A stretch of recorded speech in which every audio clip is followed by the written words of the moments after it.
पूज्याय राघवेन्द्राय सत्यधर्मरताय च भजतां कल्पवृक्षाय नमतां कामधेनुवे कृष्णाय वासुदेवाय देवकी नंदनाय च नंदगोपकुमाराय गोविंदाय நமோ நமः. ஐந்தாவது வேதம் என்று போற்றப்படும் மகாபாரதம் பார்த்து வருகிறோம். இப்போ 12வது வருட அந்திம காலம், கடைசி காலத்தில் பாருங்க, பாண்டவர்கள் இருக்கும் பொழுது ஒரு பிராமணன் வந்து தான் அக்னிஹோத்ரி அந்த அரணிக்கட்டையால் அதை வந்து பாருங்க, அரணிக்கட்டையை நல்லா தேய்ச்சு அதிலிருந்து நெருப்பை வரவழைத்து அதனால் யாகம் செய்பவர்கள். அப்போ அதற்கு உண்டான சாதனத்தை ஒரு மான் வேடத்தில் சாக்ஷாத் யமதர்மராஜனே வந்து கவர்ந்து சென்று விட்டார். இப்போ அந்த பிராமணன் யாகம் செய்ய வேண்டும் என்றால் அது தேவை. எப்படியாவது நீங்கள்தான் பெற்றுத்தர வேண்டும் என்று பாண்டவர்களிடம் வேண்ட, நிச்சயமாக உங்களுக்கு உதவி செய்கிறேன் அப்படின்னு சொல்லிட்டு போனாங்க. எவ்வளவு தூரம் ஓடி போயும் அந்த மானை பிடிக்க இயலவில்லை. ஒரு இடத்தில் மிக மிக மிக தாகமாக அந்த பாண்டவர்கள் ஐவரும் அமர, அந்த பக்கத்தில் எங்கேயாவது நீர் இருக்கிறதா அப்படின்னு மரத்தின் மேல் ஏறி பார்க்க, பச்சை பசேல் என்ற மரங்கள் அங்கு தென்பட நிச்சயமாக அங்கு ஒரு சரோவரம் இருப்பதை சொன்னான் அர்ஜுனன். அப்போ முதல்ல நகுலன் போறா. நீர் அருந்தும் முன் அவனுக்கு ஒரு அசரீரி கேட்கிறது, நீர் அருந்தாதே, முதலில் நான் கேட்கின்ற கேள்விக்கு பதில் சொல், பின் நீர் அருந்து. ஆனால் அதை சட்டை செய்யாமல் நீர் அருந்த முற்படும் பொழுது மூர்ச்சையாகி விழுந்தான். இப்படியே நகுலன், சகாதேவன், அர்ஜுனன், ஏன் பீமசேனன் உள்பட நால்வரும் இந்த அசரீரிக்கு எந்தவிதமான செவி சாய்க்காமல் நால்வரும் மூர்ச்சையாக விழுந்தார். இப்போ போனவங்க யாருமே திரும்பி வரல. தர்மராஜன் மிக படப்படத்து போனான். என்ன நடந்தது அப்படின்னு அந்த சரோவரம் அருகில் வந்து பார்க்க, நால்வரும் மூர்ச்சையாகி கிடைப்பதை பார்த்து அந்த தர்மராஜனுக்கு என்ன செய்வதென்றே தெரியவில்லை. உடனே நீர் அருந்த அவனும் முற்படும் பொழுது அந்த அசரீரி இல்லை, தர்மராஜனுக்கு முன்னாடி சாக்ஷாத் அந்த யக்ஷன் தெரிந்தான். கோர முகத்துடன், பெரிய தேகத்துடன், சிவந்த கண்களுடன் அப்படின்னு வர்ணிக்கிறது. அப்போ அந்த யக்ஷன் தர்மராஜனை பார்த்து கேட்கிறான், நான் கேட்கும் கேள்விகளுக்கு நீ பதில் சொன்னாள், சரி, உன்னுடைய தம்பிகளையும் நான் உயிர்ப்பித்து தருகிறேன். அப்போ இதே விஷயத்தை தான் உன்னுடைய தம்பிகளிடம் கேட்டேன், அவர்கள் என்னுடைய கேள்விகளை செவி சாய்க்கவில்லை. ஆனா தர்மராஜன் என்ன செய்தான், சூக்ஷ்மமாக உன்னுடைய கேள்விகள் என்ன கேள் அப்படின்னு சொல்லிட்டு. இப்ப இந்த இடத்துல ஒரு சின்ன சந்தேகம் வரலாம். அர்ஜுனனோ பீமசேனனோ யக்ஷன் கேட்ட கேள்விக்கு பதில் அவர்களுக்கு தெரியவில்லையோ? அப்படி அல்ல. வித்தை இறைவன் மூலமாக கிடைத்தது. அந்த வித்தையை தானமாக கொடுத்து நான் எதையும் பெறமாட்டேன் என்கின்ற நிஷ்டையில் இருந்தான் பீமசேனன். உயிர் போனாலும் பரவாயில்லை, வித்தையை விற்க மாட்டேன், இந்த மாதிரி சில விஷயங்களை தன்னுடைய வாழ்க்கையில கடைபிடித்தவன் பீமசேனன். அப்போ தர்மராஜனிடம் முதலில் அந்த இதுக்கு பேரு மிக மிக மிக பிரபல்யம், யக்ஷ பிரசன்னம் அப்படின்னு சொல்லிட்டு. என்ன கேள்விகள் என்ன பதில்கள் அப்படின்னு பார்த்தா, நம்ம வாழ்க்கையில ஒரு பாமரரும் அறிந்து கொள்ள வேண்டிய தர்மங்களையும் சாஸ்திரங்களையும் கேள்விகளாக யக்ஷன் கேட்க, அதற்கு அற்புதமான பதில்களாக தர்மராஜன் சொல்வதாக மகாபாரதம் நமக்கு சொல்கிறது. இது ஒருவரும் வாழ்க்கையில் தெரிஞ்சிக்க வேண்டிய ஒரு அற்புதமான விஷயம். சரி, இப்போ முதல் கேள்வி, ஒரு கேள்வியிலும் 4 உப கேள்விகளோடு இருக்கிறது. முதல்ல கேள்வி என்னன்னு நம்ம பார்த்தலாம்.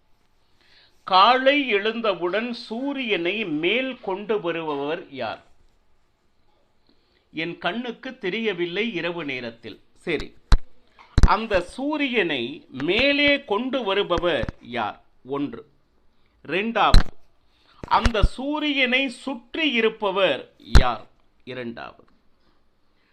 மாலை ஆனதும் சூரியனை மூழ்குகிறான் என்று சொல்கிறார்களே, இல்லை மறைகிறான் என்று சொல்கிறார்களே, அந்த மறைக்கும் வேலையை செய்பவர் யார்? சரி, இந்த சூரியனுக்கு எங்கிருந்து சக்தி வருகிறது? அதாவது சூரியன் யாரை ஆசிரயித்து இருக்கிறான்? யார்னால் இந்த பலம் அவனுக்கு கிடைத்தது? இந்த உலகத்திற்கே வெளிச்சம் கொடுக்கக்கூடிய சக்தி சூரியனுக்கு எங்கிருந்து வருகிறது? இதுதான் இந்த முதல் கேள்வி முழுவதுமே சூரியனை சுற்றியே இருக்கிறது. சரி, இப்போ முதல் கேள்வி, சூரியனை மேல் கொண்டு வருபவர் யார் அப்படின்னு சொல்லிட்டு, சாக்ஷாத் பிரம்மா. பிரம்மா அப்படின்னா இந்த இடத்தில் அதனுடைய அர்த்தம் என்னன்னா பகவான். அந்த பகவானின் கருணையினால் சூரியன் மேலே வரச் செய்கிறார். இந்த உலகத்திற்கு வெளிச்சத்தை தருவது சூரியனுக்குள் உள் இருக்கும் பகவந்தன் சூரியனுக்கு அந்த சக்தியை கொடுத்தது. இன்னும் சொல்ல போனா மந்தேஹா அப்படிங்கிற ஒரு தைத்தியர், சரிங்களா, அந்த தைத்தியர் எப்படியாவது அந்த சூரிய வெளிச்சத்தை இந்த பூமியில் விழச் செய்யக்கூடாது என்பதற்காக பின்னாடியே வருகின்றனர். அந்த தைத்தியர்னா அசுரர்கள். அவர்கள் பெயர் மந்தேஹா அப்படின்னு சொல்லிட்டு. ஆனா அந்த தைத்தியருக்கு சக்தி குறைந்து அவர்களுடைய காரியத்தை செய்ய முடியாமல் போகிறதே. அதுக்கு காரணம் என்ன அப்படின்னா, இந்த பூமியில் இருந்து கொண்டு காலை எழுந்தவுடன் சூரியனுக்காக அர்க்யம் அப்படின்னு ஒன்று கொடுப்பாங்க. அந்த அர்க்யம் எதுக்கு கொடுக்கறதுன்னா, இந்த இயற்கையானது எந்த விதமான பாரபட்சமும் பார்க்காமல், நல்லவர் கெட்டவர் எந்த பாகுபாடும் இல்லாமல் அனைவருக்கும் சமமான வெளிச்சத்தை கொடுக்கும் அந்த சூரிய தேவனுக்கு நன்றி செலுத்துவதே அர்க்யம் எனப்படுகிறது. இந்த பூமியில் அர்க்யம் சார் தினசரி எல்லா வீட்லேயும் அர்க்யம் நடக்கிறதா அப்படின்னா, அங்கொன்றும் இங்கொன்றுமாக அந்த சூரிய அர்க்கத்தை நித்தியம் கொடுக்கக்கூடியவர்கள் இருந்து கொண்டே தான் இருக்கிறார்கள். ஆனால் இறைவனுடைய ஏற்பாடு எப்படி இருக்கிறது தெரியுங்களா? சூரியன் பின்னையே வாழக்கேய ரிஷிகள் அப்படின்னு இருக்கிறான். அவங்க சூரியன் பின்னாடியே போய் கொண்டிருக்கிறார்கள். அந்த திரிகாலம் என்று சொல்வார்கள். இரவு முடிந்து, சரிங்களா, காலை ஆரம்பம், காலை முடிந்து மதிய ஆரம்பம், மதியம் முடிந்து இறைவு, அதாவது மாலை ஆரம்பம்னு இருக்கு இல்லைங்களா? இதை 3 காலம். அந்த 3 காலத்திலும் சூரியன் பின்னையே சென்று வாழக்கேய ரிஷிகள் 3 அர்க்யத்தை கொடுத்து விடுகின்றனர். பாருங்க, பூமியில் கொடுக்க மறந்தாலும் அந்த வாழக்கேய ரிஷிகள் கொடுக்கக்கூடிய அர்க்யத்தினால் அந்த சூரியன் புத்துயிர் பெற்று இந்த உலகத்திற்கு வெளிச்சத்தை இன்றளவும் கொடுத்து கொண்டிருக்கிறான். இது பகவானுடைய ஏற்பாடு. பாருங்க, நம்ம மேல் எவ்வளவு கருணை இருந்தார். இந்த உலகத்தில் இருக்கக்கூடிய மானுடர் மட்டுமல்ல, பிராணிகளும் செடிகளும் கொடிகளும் இவை அனைத்தும் நன்றாக இருக்க வேண்டும் அப்படின்னு சொல்லிட்டு இந்த ஒரு ஏற்பாடு பகவானால் செய்யப்பட்டது. அடுத்து பாருங்க, சூரியனை சுற்றி இருப்பவர் யார் அப்படின்னு இரண்டாவது கேள்வி. சரி, எல்லா தேவதைகளும் சூரியனை சுற்றி இருக்கின்றனர் மகாபாரதம் சொல்ற. அந்த சூரியனுடைய மத்திய பாகத்தில் பகவான் நாராயணன், அவனுக்கு சூரிய நாராயணன் என்று பெயர், அவரே இருந்து கொண்டு அந்த சூரியன் மூலமாக இந்த உலகத்திற்கு வெளிச்சத்தை கொடுத்து கொண்டிருக்கிறார். மூன்றாவது கேள்வி பாருங்க, மாலை ஆனதும் சூரியன் மறைகிறார். அந்த செயலை யார் செய்கின்றாங்க அப்படின்னு கேட்டீங்கன்னா, பாருங்க, தர்மத்தினால் சூரியன் முழுகுகிறான். சார், இந்த கலியுகத்தில் தர்மம் இருக்கிறதா அப்படின்னு ஒரு கேள்வி கேட்கலாம். ஆனா அங்கொன்றும் இங்கொன்றுமாக தர்மம் இருப்பதால் தான் இன்னும் இந்த உலகம் அழியாமல் இருக்கிறது. ஏன்னா அன்றன்றைக்கு செய்யக்கூடிய நித்திய கருமானுஷ்டானத்தில் சந்தியாவந்தனம் அப்படிங்கிறது ஒரு தர்மம். எல்லாரும் செய்கிறார்களா? சந்தியா காலம்னா ஒரு பொழுது முடிஞ்சு இன்னொரு பொழுது ஆரம்பிக்கக்கூடிய நேரத்தில் நாம் செய்யக்கூடிய மிகப்பெரிய தர்மம். இதில் என்னன்னா, இரவு அப்படின்னு சொல்லிட்டு ஏன் வரணும் அப்படின்னா, காலையிலிருந்து மாலை வரையிலும் நாம் கர்மானுஷ்டானங்களை செய்து செய்து இந்த ஜீவர்களுக்கு ஓய்வு தர வேண்டும் என்கின்ற நல்ல எண்ணத்தில் இரவு என்பதனை வைத்திருக்கின்றன. பாருங்க, ராத்திரி பகலுமாக ஒரு காரை ஓட்டுகின்றவர் ஓட்டிக்கொண்டே இருந்தால் கடைசியில் என்ன ஆகும்? போய் சேர வேண்டியது. ஓய்வு என்பது நிச்சயமாக வேண்டும். அதனால தான் பிறப்பு இறப்பு என்கின்ற ஒரு சுழற்சியில் இந்த ஜீவன் மிகவும் ஆயாசப்படுகிறான். ஏன்னா, பிறந்து பிறந்து இறந்து இளைத்தேன் இறைவா. அப்போ இத்தனை சாதனை இருக்கோ சாதனை இல்லையோ, ஆனால் ஏதோ ஒரு வகையில் அவன் என்ன சொல்லுது, ஆயாசப்படுகிறான். அதனால தான் மரணம் என்கின்ற ஒரு விஷயத்தை விடுத்து இன்னொரு பிறவி அப்படின்னு சொல்லிட்டு மறுபடியும் மறுபடியும் நம்மை பிறப்பு இறப்பு என்ற சுழற்சி, அந்த சுழற்சியிலிருந்து நம்மால் வெளியும் வர முடியவில்லை.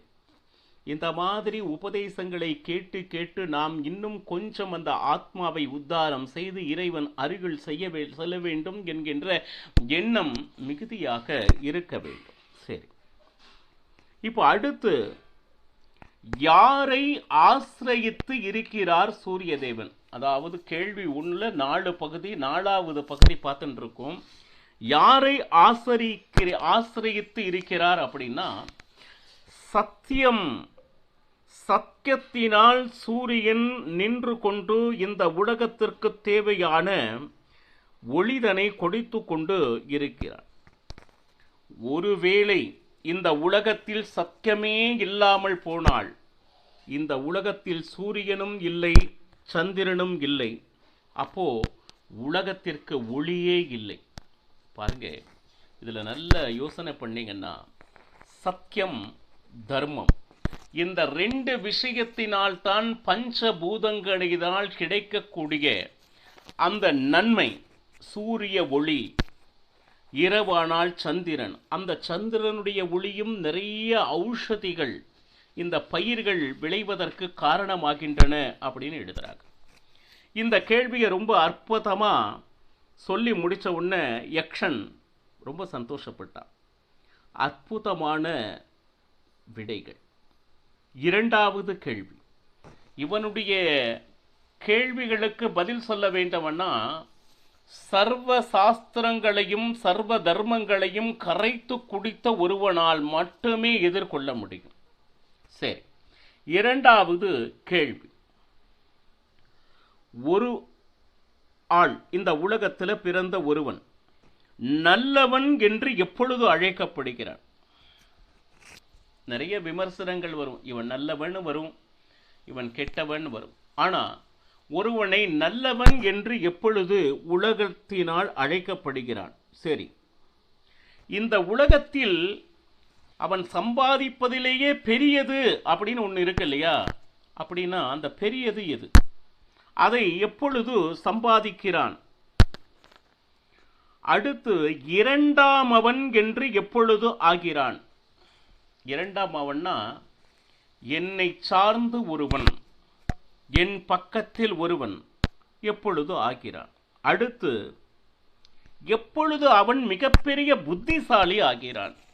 இந்த கேள்விகள் எல்லாம் மறுபடியும் திரும்பி சொல்வேன், நல்ல கவனமா கேளுங்க. அந்த முதல்ல கேள்வி புரிஞ்சாதான் அதுக்கு உண்டான அர்த்தங்களும் புரிய ஆரம்பிக்கும். சரி, ஒருவன் இந்த உலகத்தில் பிறந்தவுடன் எப்பொழுது நல்லவன் ஆகிறான் அப்படின்னா, பெரிய பெரிய சாஸ்திரங்களையும் தர்மங்களையும் குரு மூலமாக எப்பொழுது ஒரு மானிடன் கேட்க துவங்குகிறானோ அப்பொழுது மட்டுமே அவன் நல்லவன் ஆகிறான். அதுவும் சத் விஷயங்களை. யாரோ ஏதோ ஒருவர் சொல்வதை கேட்டுக்கொள்வதால் அவன் நல்லவன் ஆகிறானா? இல்லை. பகவானை பற்றியும் அவனுடைய லீலைகளை பற்றியும் எது சத்தியம், எது தர்மம், எதை நாம் கண்டிப்பாக மானிட வாழ்வில் அனுஷ்டிக்க வேண்டும் போன்ற தர்மங்களை குரு மூலமாக எவன் கேட்கிறானோ அவன் இந்த உலகத்தில் நல்லவன் ஆகிறான். இன்னும் இரண்டாவது கேள்விகளில் 3 பகுதிகள் இருக்கு. இன்னும் பலவிதமான கேள்விகளை யக்ஷன் கேட்டிருக்கிறான். இது எல்லாமே நாம் நிச்சயம் மானுட வாழ்வில் ஒரு முறையாவது அறிந்திருக்க வேண்டிய ஒரு முக்கியமான விஷயம். அடுத்து என்ன கேள்வி, என்ன பதில் என்பதனை நாளையும் பருகலாம். சர்வம் ஸ்ரீ கிருஷ்ணார்ப்பணமஸ்து. ஹரே ஸ்ரீனிவாசா.